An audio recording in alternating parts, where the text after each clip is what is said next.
Chapter second जिसका भी week हो वो साथ में बैठ जाया करो यहाँ जब रिवाइज कराते हैं।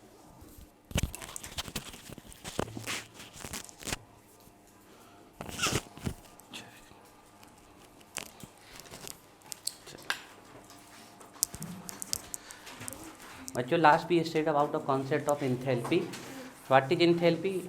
आप जब भी इंथैल्पी के बारे में बोले तो एक तो होता है कॉन्सेप्चुअल नॉलेज और एक होती है व्यवहारिक नॉलेज। व्यवहारिक ज्ञान होना बहुत ज़रूरी है हमारे ख्याल से, तो कॉन्सेप्चुअल से भी ज़्यादा व्यवहारिक नॉलेज होना ज़रूरी है। तो आपको पता होना चाहिए हमारे पूरी यूनिवर्स में भी जितने भी हीट का एक्सचेंज हो रहा है वो क्या है, दैट इज एंथैल्पी है। Heat exchange, heat revolve, heat absorb, heat change at constant pressure is called enthalpy. The total heat content of the system at constant pressure is called enthalpy.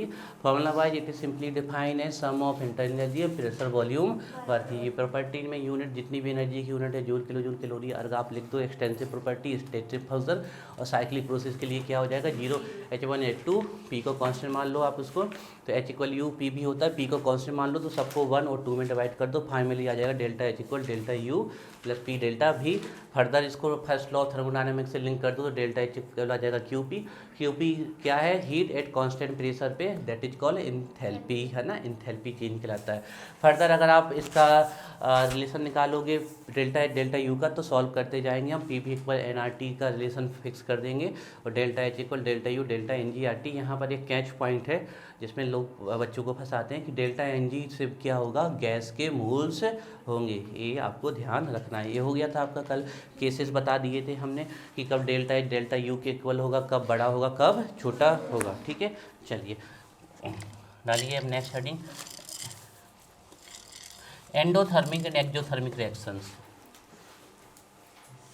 Endothermic and exothermic reactions, endothermic and exothermic reactions, endothermic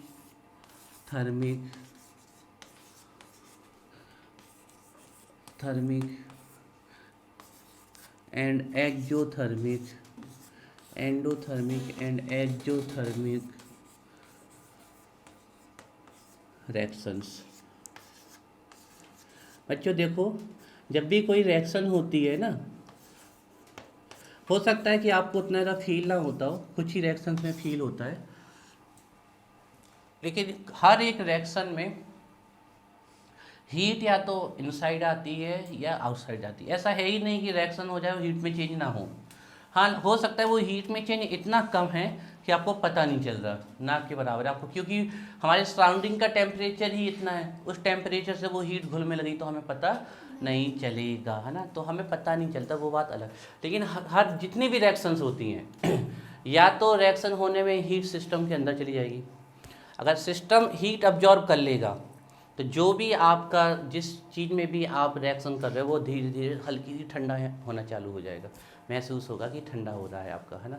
और अगर heat release होना चालू हो जाएगा तो वो test जिस पे भी आप टेस्ट लगा रहे हो वो क्या हो जाएगा, गर्म होना चालू हो जाएगा। हम कुछ छोटे से एग्जांपल देते हैं जिससे आपको बहुत जल्दी क्लियर हो जाएगा कि कौन एक्सो है कौन एंडो है। जैसे कि हम बात करें लाइम, आप बिल्कुल फ्रेश लाइम लाइए, चूना, उस पर पानी डालिए आप, तो बहुत क्लियरली दिखता है कि उससे हीट क्या होती है, रिलीज होती है। तो ये कौन सी रिएक्शन हो गई, एक्सोथर्मिक रिएक्शन से, है ना। आपकी कंबस्टन, जैसे लकड़ी है उसको आप जलाओ तो क्या होती है, हीट रिलीज होती है, ये एक्सोथर्मिक रिएक्शन।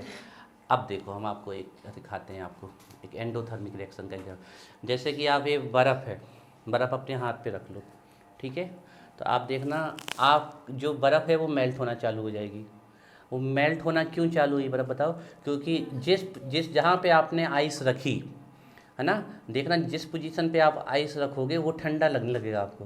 वो ठंडा लगता ही क्यों है, क्योंकि आइस ने वहाँ की हीट क्या कर ली, अब्जॉर्ब। आइस ने वहाँ की हीट अब्जॉर्ब कर ली, आइस ने, तो आइस ने हीट अब्जॉर्ब की तो आइस क्या चालू हो गई, मेल्ट होना चालू हो गई। और क्योंकि आपकी उतने जगह की हीट अब्जॉर्ब कर ली तो वो क्या हो गया, ठंडा हो गया आपका। फॉर एग्जाम्पल जो मटके में पानी भरा हो रहता है वो ठंडा होता ही क्यों है, इसका कंटिन्यूसली रीजन है कि जो सराउंडिंग है मटके की उससे लगातार वाटर वेपर बन के उड़ती रहती है, वाटर वेपर बन के लगातार, तो वो वाटर जब वेपर बन के उड़ती रहती है तो उस मटके की पूरी हीट बाहर निकाल ले गई वो, तो मटका कैसा होता रहता है, ठंडा होता है। This is the principle. जो वाटर आपका जो वाटर पॉट होता है, अर्दन पॉट, जैसे मिट्टी का मटका बोल सकते हैं हम, वो इसी प्रकार से ठंडा होता है। और देखें ऐसे हम पानी गर्म करें, पानी तो वेपर बनेगी, है ना। ये जो वेपर ऊपर जा रही है, आप इसको क्या करें, जो वेपर ऊपर जा रही है इसके आसपास आप एक बर्फ़ फिर से निकाली हुई बोतल ले आओ, आप देखना वो पूरे उसके चारों ओर क्या बन जाएगा, आपके पानी के ड्रॉप बन जाएंगे। ऐसा क्यों हुआ, क्योंकि वो गरम गरम वेपर को इस फ्रिज की बोतल ने क्या कर दिया, ठंडा कर दिया। इवन फ्रिज की बोतल तो आप यहाँ भी ले आओगे तो यहाँ भी उसके चारों ओर आपको पानी पानी दिखने लगेगा। आपको पानी आया कहाँ से, जो इस सराउंडिंग में मॉइस्चर पड़ा हुआ है इसको उसने क्या कर दिया, ठंडा, और ठंडा करके वो क्या हो गया, कलेक्ट हो गया। तो ये तो कुछ एग्जाम्पल हो गए आपकी। अब देखो थर्म मतलब है टेम्परेचर, और टेम्परेचर हीट एनर्जी इन सबसे रिलेटेड रहता है। और एंडो का मतलब होता है अंदर की तरफ, और एक्जो का मतलब होता है बाहर की तरफ। ऐसी रिएक्शन जिसमें टेम्परेचर इनसाइड जाता है सिस्टम के, उनको क्या बोलते हैं, एंडोथर्मिक। और एक्जोथर्मिक जिसमें टेम्परेचर या हीट आउटसाइड जाती है सिस्टम के, उनको हम क्या बोलते हैं, एक्जोथर्मिक रिएक्शंस या प्रोसेस भी बोल सकते हो। तो फर्स्ट हेडिंग ढालिए आप लोग, endothermic reactions, endothermic reactions.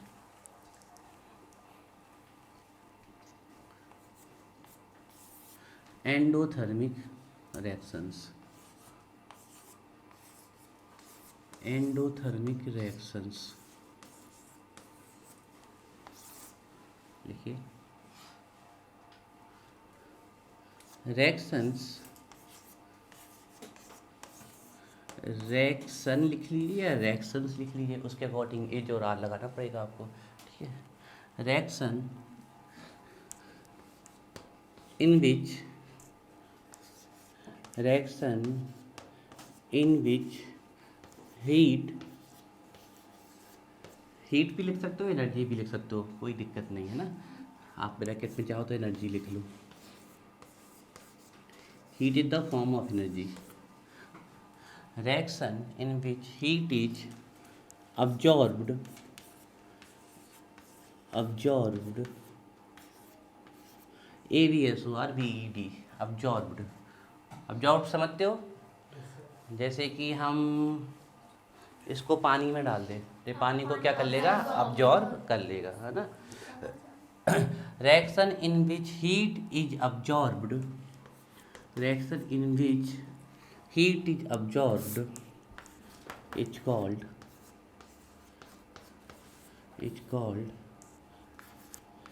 endothermic, is called endothermic reaction, is called endothermic reaction, is called endothermic reaction। ठीक है, देखिए कोई भी रिएक्शन हो रही है, रिएक्टेंट से वो प्रोडक्ट में जा रही है, और उस समय अगर हीट अब्जॉर्ब हो रही है तो उसको हम क्या बोलेंगे, एंडोथर्मिक।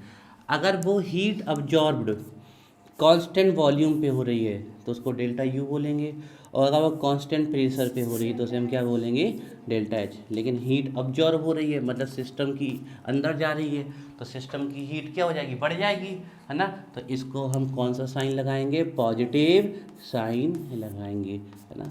तो ये पॉजिटिव होते हैं इन केस में, नोट करिए। अगर एंडोथर्मिक है तो आपको डेल्टा यू और डेल्टा एच दोनों ही हीट है ना, पता है ना, क्लियर। एक क्यू भी है, दूसरा क्यू पी है ना, ये ध्यान रखना है। Reaction in which heat is absorbed is called endothermic reaction. Example देखते हैं इनके हम, लेट्स सी द एग्जाम्पल। ऐसी कौन कौन सी रिएक्शन है जिसमें हीट अब्जॉर्ब हो सकती है, बताइए। जैसे कि हम कह दें कंडेंसेशन, कंडेंसेशन एक ऐसी रिएक्शन है जिसमें हीट अब्जॉर्ब होती है कंडेंसेशन, हीट अब्जॉर्ब। जैसे वाटर की वेपर है, वो ठंडी हो रही है, ये जो पार्टिकल का पास आके आपस में जुड़ना, एक क्या कहलाता है, कंडेंसेशन। तो जो वाटर की वेपर बन रही है, जब वो ठंडा हो जाएगी तो फिर से किस में कन्वर्ट हो जाएगी, वाटर की ड्रॉप में कन्वर्ट हो जाएगी। आपकी जैसे आप चाय बन रही है, आप उसके ऊपर ऐसे प्लेट कर लीजिएगा तो आप देखना उस चाय की प्लेट में वाटर के ड्रॉप बन जाएंगे। ऐसा क्यों होता है, यहाँ वेपर पानी गर्म था, तो उसकी वेपर बन गई, वो उड़ के चली गई, है ना। और यहाँ पहुँच के जब वो इसकी बॉल से टकराई, वैसे ही ठंडी हो रही थी, बॉल से टकरा के और ठंडी हो गई, तो वो जैसे ही ठंडी हो गई इसमें यहाँ पर वो ड्रॉप में कन्वर्ट हो गई। आप बहुत सारी चीज़ें देख सकते हो। आप क्या करो, जैसे कि बर्फ़ रख दो उसकी प्लेट पे, उस पर वाटर वेपर करो, तो आपको क्लाउड तक बनते दिखेंगे कि वाटर के क्या बनने चालू हो जाएंगे, क्लाउड बनते। आप एक प्लेट लीजिए, उसके ऊपर आइस रख दीजिए, ठीक है, थोड़ा प्लेट को ठंडा हो जाने दीजिए, और फिर जो भी आपका पानी गर्म हो रहा है या चाय जो भी, उसके ऊपर इसको करिएगा, तो देखना वाटर वेपर यहाँ जाएगी ना, तो आपको स्मोक सा दिखने लगेगा, ऐसे बादल से दिखने लगेंगे आप। ये हो ही रहा, क्यों हो रहा है, क्योंकि वो वहाँ पर जाके क्या चालू हो गया, ठंडा होना चालू हो गया ना। तो इसका एग्जाम्पल है जैसे कंडेंसेशन।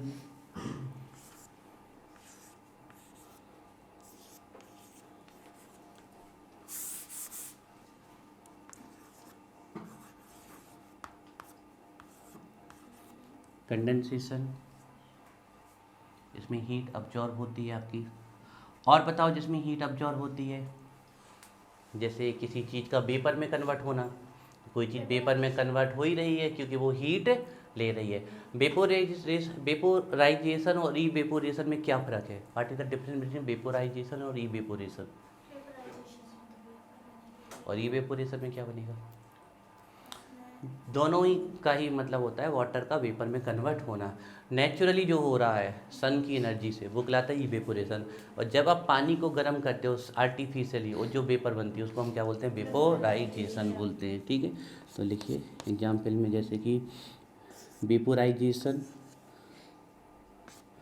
वेपोराइजेशन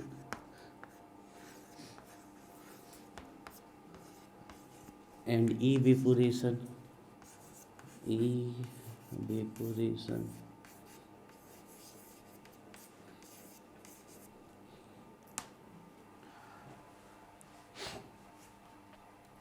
ऐसे आइस का मेल्ट होना, ये भी कौन सी रिएक्शन हुई आपकी, एंडोथर्मिक हुई ना।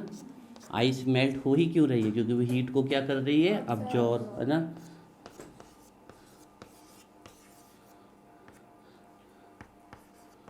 Melting of ice,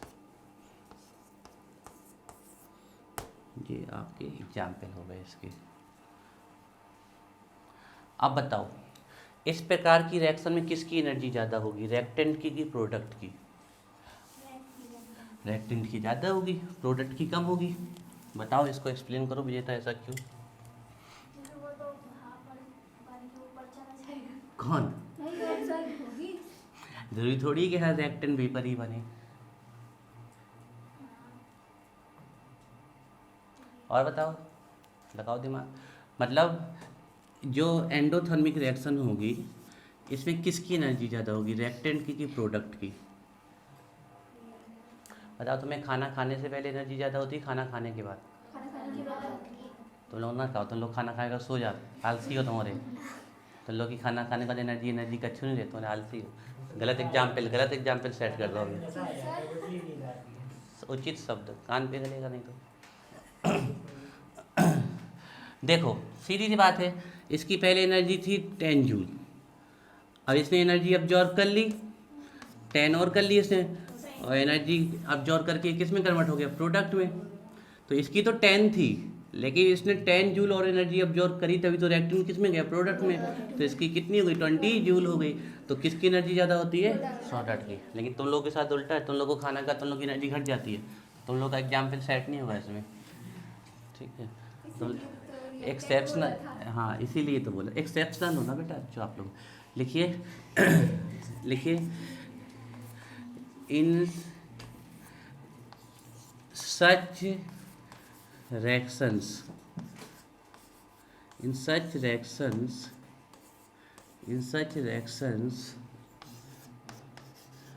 the total energy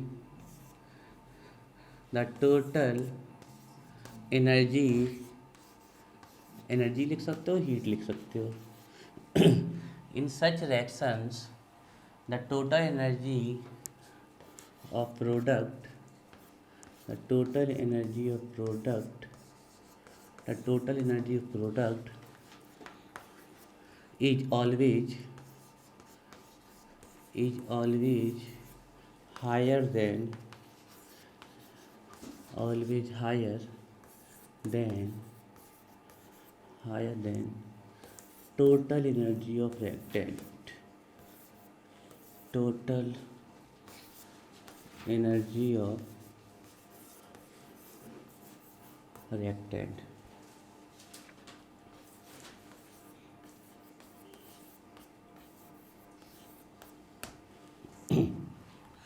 इस प्रकार की रिएक्शन में जो रिएक्टेंट की एनर्जी होगी वो किससे ज़्यादा होगी, एनर्जी ऑफ प्रोडक्ट, है ना, ध्यान रखिएगा।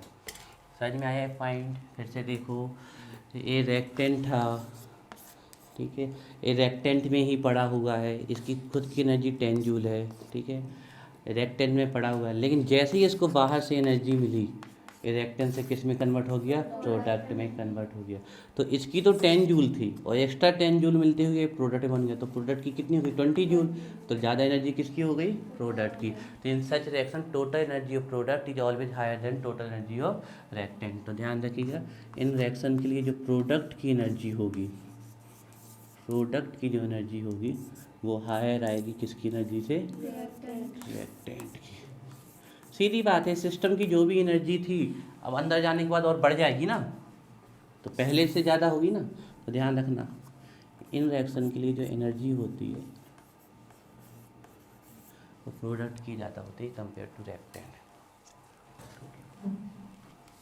इसका ग्राफ बना लेते हैं और फिर एक्सोथर्मिक पढ़ते हैं। लिखते लिखते याद होना चाहिए तन्वी, तुरंत सुनेंगे, जैसे ही ख़त्म हुआ तुरंत सुनेंगे।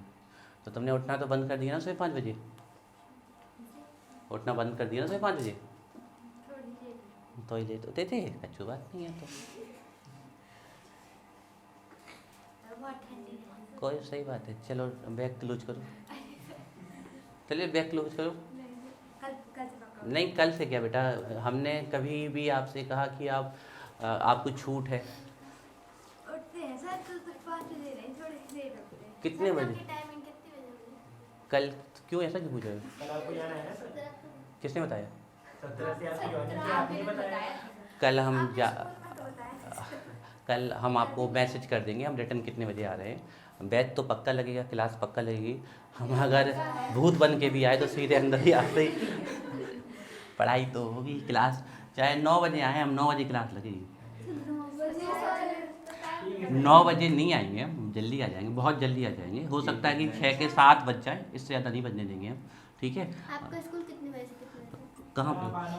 जहाँ पे आप अभी तो बेटा डीओ ऑफिस जा रहा है ज्वाइन करने। डीओ ऑफिस हमें 5 स्कूल देंगे, उसमें से कोई एक सिलेक्ट करेंगे हम, तो उसके हिसाब से चलेंगे। जी पन्ना का डीओ ऑफिस है, हम कटनी के डीओ ऑफिस जा रहे हैं, ठीक है। चलिए देखिए, पन्ना में भी आ गया हमारा डीपीआई में नाम, अभी क्या, हाँ लेकिन उसकी प्रोसेस 2-3 दिन लगी, दूसरे ही नंबर पे है हमारा नाम। तो आ गया है, आज गए थे उसके वेरिफिकेशन कराने, 18 तारीख की डेट आई है पन्ना में वेरिफिकेशन कराने की, आज ही आदेश आया है। लेकिन ये प्रोसेस लंबी है, लगभग 3 महीने लग जाएंगे इसमें। 1 जनवरी के आसपास, जनवरी में मिलेगी इसकी ज्वाइनिंग, तब तक यहाँ के क्यों छोड़े हैं, मतलब यहाँ जब तक हम जाएंगे यहाँ के बच्चों को पढ़ा देंगे, उनका भला नहीं हो जाएगा। मतलब भैया ऐसे नहीं, उनका नसीब अच्छा नहीं, हमारा नसीब अच्छा। हाँ, उनको जाके पढ़ा देंगे थोड़ा। चलिए देखिए बच्चों, जे है एनर्जी, पहले ग्राफ बनाना सीखो आप लोग। जे है एनर्जी, ठीक है, ये रिएक्शन चल रही है, ठीक है ना। जे है आपकी एनर्जी, एंडोथर्मिक रिएक्शंस के लिए हमें ग्राफ बनाना है, ठीक है। एंडोथर्मिक रिएक्शन के लिए हमें ग्राफ बनाना है। जे है हमारा एनर्जी का ऑर्डर, ठीक है, मतलब एनर्जी ऊपर की तरफ क्या हो रही, इंक्रीज। अब हमें एक बनानी है रिएक्टेंट की एनर्जी और एक प्रोडक्ट की एनर्जी के लिए ग्राफ बनाना है। तो बताओ एंडोथर्मिक रिएक्शन में किसकी एनर्जी ज़्यादा होती है, प्रोडक्ट की। तो रिएक्टेंट की कहीं भी रख दो, जहाँ आपकी इच्छा हो, जो भी आपकी इच्छा हो। रिएक्टेंट से ज़्यादा किसकी रखना, प्रोडक्ट की। तो जे आपका ग्राफ किसका हो जाएगा, एंडोथर्मिक रिएक्शन का, ना। और फिर इनको ऐसे कनेक्ट कर दो, this is the graph of endothermic, बनाइए। ये है पाथ ऑफ रिएक्शन, है ना।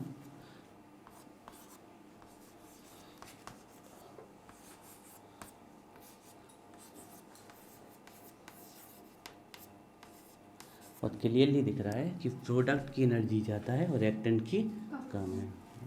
ऐसे ग्राफ डिजाइन करना धीरे धीरे आपको सीखने हैं।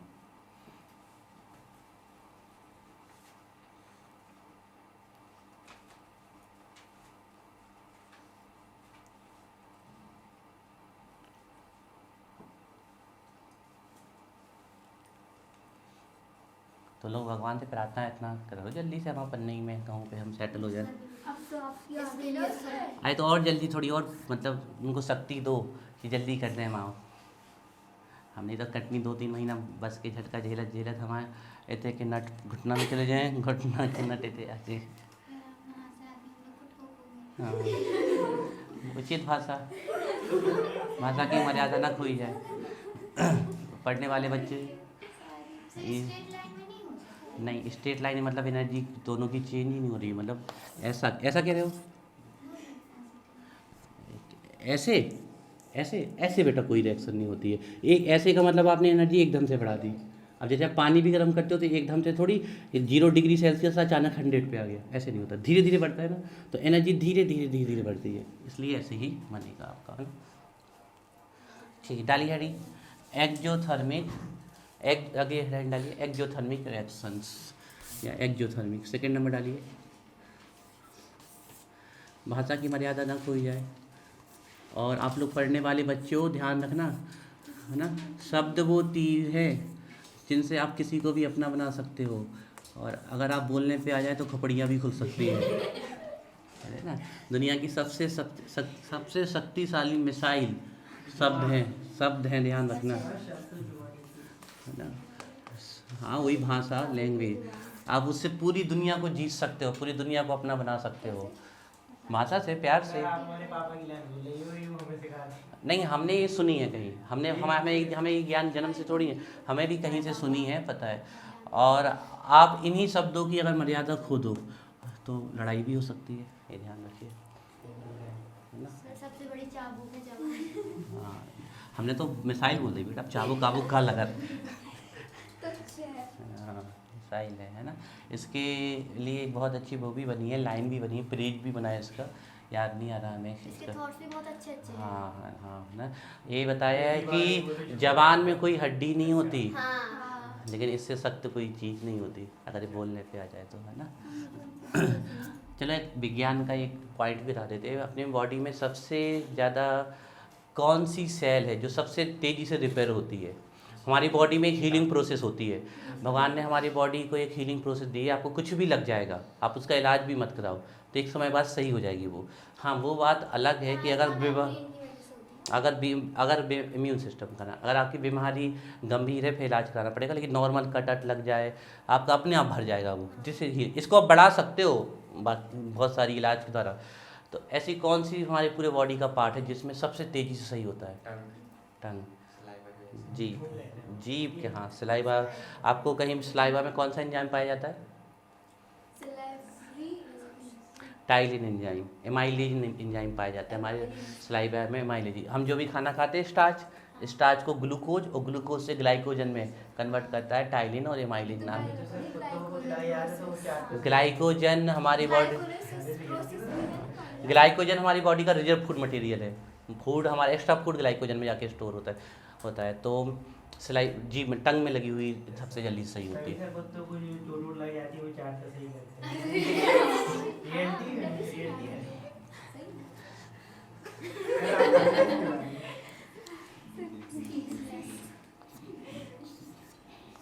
चलिए,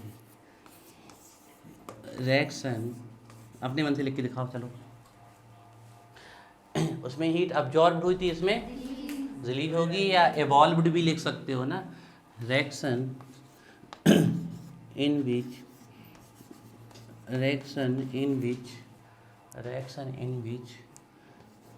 हीट, आप चाहो तो ब्रैकेट में एनर्जी भी लिख सकते हैं। Reaction in which heat is release भी लिख सकते हो, एवॉल्व्ड भी लिख सकते हो, EVOLVED, एवॉल्व्ड। प्रोड्यूस भी लिख सकते हो। Reaction in which heat is release it's called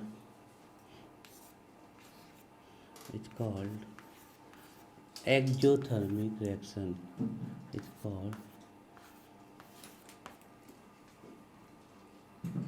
called exothermic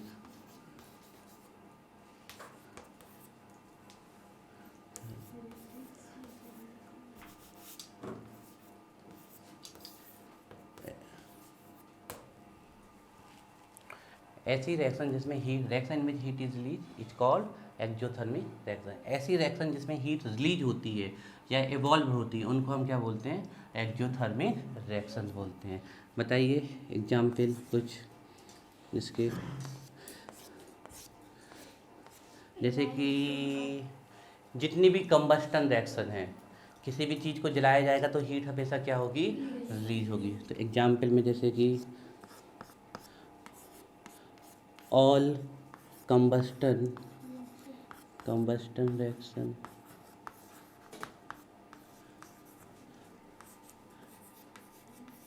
और इसमें आप ढेर सारे अलग से एग्जाम्पल ले सकते हो, जैसे कंबस्टन ऑफ एलपीजी हमारे घर में होता है, combustion of wood, combustion of coal, combustion of charcoal, combustion of fossil fuel, दुनिया भर के कंबस्टन, जितने भी प्रकार के कंबस्टन है। हमारी respiration is also exothermic reaction, क्योंकि रेस्पायरेशन से हमारे फूड का क्या होता है, डाइजेशन, और उसी से एनर्जी रिलीज होती है। तो ये सब आपके ऑल कंबस्टन, जितनी भी कंबस्टन है सब आ जाएगी। और बताइए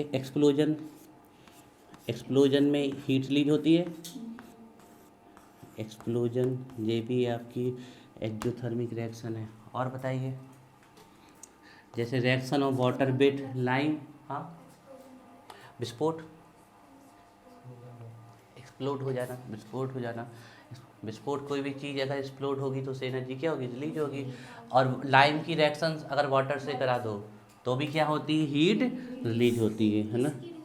पानी की चूना से करा दो, है ना। रिएक्शन ऑफ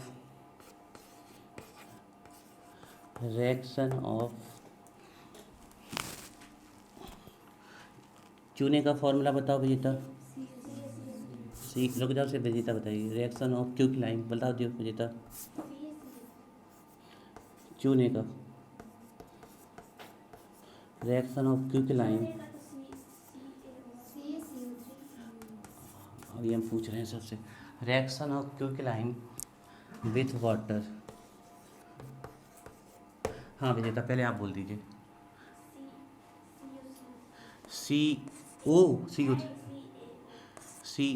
एक बार बोलो बेटा, 5 फॉर्मूले बोलोगे हम कंफ्यूज हो जाएंगे, एक बोलो। CO3 ये विजेता के अकॉर्डिंग लाइम है। चलो तो आप बोलो लाइम का फॉर्मूला, CO3 यही लाइम है। चलिए प्राची आप बोलिए। नहीं पता, चलो आप बताओ शिक्षा। CaO ये आपके अकॉर्डिंग है। चलिए आप बोलिए बेटा, कौन COO CaO। चलिए आप बोलिए दिव्यांश, चूने का, लाइन का CaOCO3 दिस इज CaOCO3 बोला ना, बाद में मत कहना। चलो आप बोलो यस, CaCO3। चलो नैन्सी आप बताओ बेटा, CaCO3। चलिए सुबह आप बताइए, सबके गलत हैं। CaCO3 ये बेटा पहले तो ऐसा कोई फॉर्मूला होता नहीं है। CaOCO3 is the formula of lime stone, चूने का पत्थर। CaCO3 is a lime stone, चूने का पत्थर। और चूने का जब आप कभी चूना लेने गए हो तो आप देखो, जब आप चूना लेते हो देख के लेते हो कि पत्थर ना आ जाए, है ना। वो चूने का पत्थर, उसमें चूना 100% नहीं होता। चूने का फॉर्मूला क्या है, CaO। जब CaCO3 को फर्नेस में, भट्टी में गर्म किया जाता है तो इससे CO2 नाम की गैस निकलती है। और हाँ तभी तो चूना बनता है गर्म करके। चूने के पत्थर को गर्म किया जाता है तो इससे कौन सी गैस निकल जाती है, CO2, और फिर आपका चूना बनता है।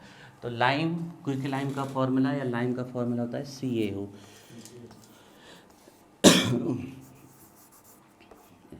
लाइम स्टोन का CaCO3।